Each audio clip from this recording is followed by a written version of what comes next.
Good morning दोस्तों, मेरा नाम फैसल अंसारी है और मैं एक प्रोजेक्ट इंजीनियर हूँ एचबीएसी फील्ड में।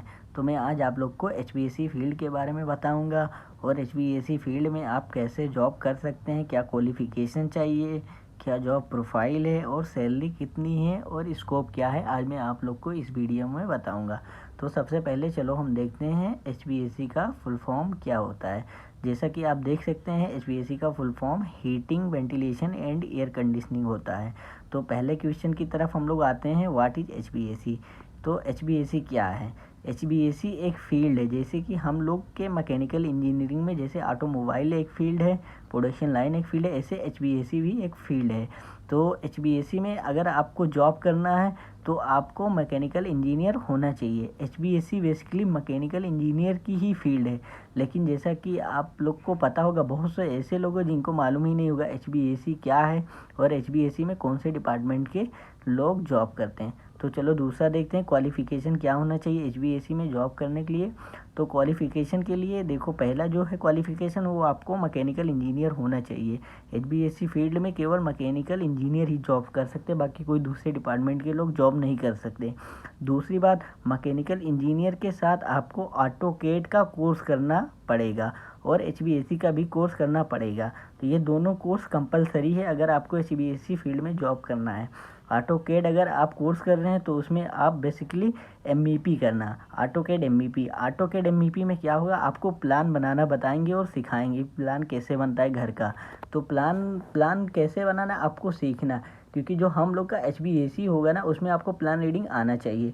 और दूसरा क्या है, एचबीएसी कोर्स। एचबीएसी कोर्स में आपको हीट लोड कैलकुलेशन बताएंगे वो लोग, फ्रेश एयर कैलकुलेशन बताएंगे और बहुत कुछ बताएंगे जब आप कोर्स करोगे। तो मैं बेसिकली ऐसे ही बता दे रहा हूँ, बाद में आने वाली वीडियो में मैं आपको ऑटोकैड भी बताऊँगा, एचबीएसी बताऊँगे कि उसमें क्या होता है, आप कैसे जॉब पा सकते हैं।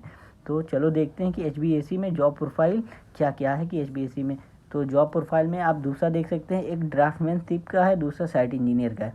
अगर आप ऑटोकैड की, सॉलिड वर्क्स भी ऑटोकैड की हैं और एचबीएसी कोर्स की हैं तो आप इसमें दो अपना जॉब प्रोफाइल चूज कर सकते हैं। पहला क्या है, ड्राफ्टमैनशिप। ड्राफ्टमैनशिप में बेसिकली डिज़ाइन फील्ड होता है। जिनको अगर इंटरेस्ट हो डिज़ाइन में, जो डिज़ाइन उनको अच्छा आता है ऑटोकैड पे बनाना, वो बेसिकली ड्राफ्टमैनशिप पे जा सकते हैं। उसमें आपको क्या होगा, ऑटोकैड पे डिज़ाइन बनाना पड़ेगा। एचबीएसी में क्या होता है, आपको जो डक्ट होता है उसमें आपको डक्ट का सप्लायर और ये सब डिज़ाइन बनाना पड़ता है। दूसरा क्या है, दूसरा साइट इंजीनियर। तो साइट इंजीनियर सबसे बेस्ट जॉब होता है मेरे अकॉर्डिंग, क्योंकि मैं साइट इंजीनियर की ही जॉब से स्टार्ट किया था। साइट इंजीनियर में क्या होगा, आपको प्लान मिलेगा। चलो मैं एग्जांपल लेता हूँ, ये कहाँ यूज होता है। जैसे कि आप देखते हैं ना, मॉल बनता है तो वहाँ पे हमारा जो कूलिंग होता है ना, वो हमारा चिलर कूलिंग होता है, नॉर्मल कूलिंग नहीं होता है। क्योंकि नॉर्मल कूलिंग इसलिए नहीं होता क्योंकि अगर आप नॉर्मल एसी लगाओगे तो नॉर्मल एसी में एक आउटडोर यूनिट होगा, एक इंडोर यूनिट होगा, 2 टन का 1.5 टन का होगा, तो उससे हमारा सफिशिएंट नहीं होगा, बहुत ज़्यादा उसमें हमें एसी लगाना पड़ेगा, कम से कम 30 से 40। तो उसकी वजह से ये होगा कि हमारा कॉस्ट भी ज़्यादा जाएगा। उसके बाद कॉस्ट के साथ सर्विसिंग में भी दिक्कत होगी, अगर कोई सिस्टम बंद हो गया तो उसको भी फाइंड करना होगा, तो बहुत से प्रॉब्लम आएंगे। तो इसीलिए हम लोग उधर चिलर का यूज़ करते हैं। चिलर का भी मैं वीडियो लाऊंगा, आप चैनल को सब्सक्राइब कर लो, आपको एचपीएसी से रिलेटेड पूरा वीडियो इसी पे मिलेगा। तो चलो देखते हैं साइट इंजीनियर का काम क्या होता है। तो साइट इंजीनियर का जब मैं जॉब स्टार्ट किया था तो स्टार्टिंग में हुआ ये था कि हमको प्लान मिलता था, जैसे बिल्डिंग बनना है तो कोई मॉल बनना है, वहाँ का मुझे प्लान मिलता था कि वहाँ हमें एसी का कैसे इंस्टॉलेशन करना है। साइट इंजीनियर बेसिकली आपको एग्जीक्यूशन कराना होता है। आपके नीचे भी एसी का टेक्नीशियन होगा, इलेक्ट्रीशियन होगा एसी का, और दूसरा डक्ट होगा जो डक्ट पूरा सप्लाई लगाएगा। तो चिलर में क्या होता है, चिलर से पाइप आती है, चिल्ड वाटर पाइप आएगी, वो एचयू में आएगी, एचयू हमें कोल्ड एयर देगा और डक्ट के थ्रू हमारा एरिया में सप्लाई होगा जहाँ कूलिंग चाहिए। तो ये चिलर का काम होता है। तो आप देख सकते हैं साइट इंजीनियर में बस बेसिकली आपको एग्जीक्यूशन का काम कराना पड़ेगा। साइट इंजीनियर के बाद जब आपको 1 साल 2 साल पर हो जाएगा तो फिर आप प्रोजेक्ट इंजीनियर बन जाएंगे। उसके बाद जब आपका 5 साल एक्सपीरियंस हो जाएगा तो आप प्रोजेक्ट मैनेजर बन जाएंगे। तो आते हैं नीचे, देखते हैं सैलरी। अगर आप फ्रेशर हैं, एचबीएसी कोर्स किए हैं, ऑटोकैड किए हैं, मैकेनिकल इंजीनियर हैं और जॉब ढूंढ रहे हैं, तो आपकी सैलरी इंडिया में 20,000 से स्टार्टिंग सैलरी आपको मिलेगी, क्योंकि मेरी सैलरी 20,000 ही स्टार्टिंग हुई थी।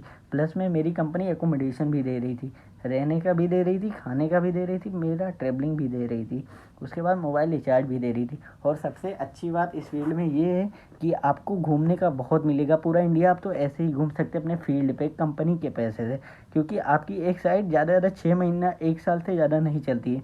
जैसे कि मेरा पहला साइट मुंबई में था, वो साइट मेरी चली थी 1 साल चली थी, उसके बाद अभी तो मैं दिल्ली में हूँ, दिल्ली में ही साइट चल रही। तो आपको घूमने का भी मौका अच्छा खासा मिलेगा। और अगर आप बाहर जाना चाहते हैं अब्रॉड, जैसे कि सऊदी हुआ, दुबई हुआ, क्योंकि वहाँ पे गर्मी ज़्यादा पड़ती है तो इसीलिए एसी का ज़्यादा ज़रूरत होता है। तो वहाँ पे सैलरी तो स्टार्टिंग सैलरी मेरे जानने वाले गए हैं, उनकी सैलरी कम से कम है 60,000 से 70,000 स्टार्टिंग सैलरी है। तो सैलरी अच्छी खासी है। और आप 4 साल 5 साल एक्सपीरियंस के बाद आपकी सैलरी मिनिमम बता रहा हूँ, मेरे जानने वाले हैं जो बाहर हैं सऊदी रिटर्न, उनकी 10,000 रियाल सैलरी, 10,000 रियाल सैलरी मतलब 2 लाख रुपये हो गए।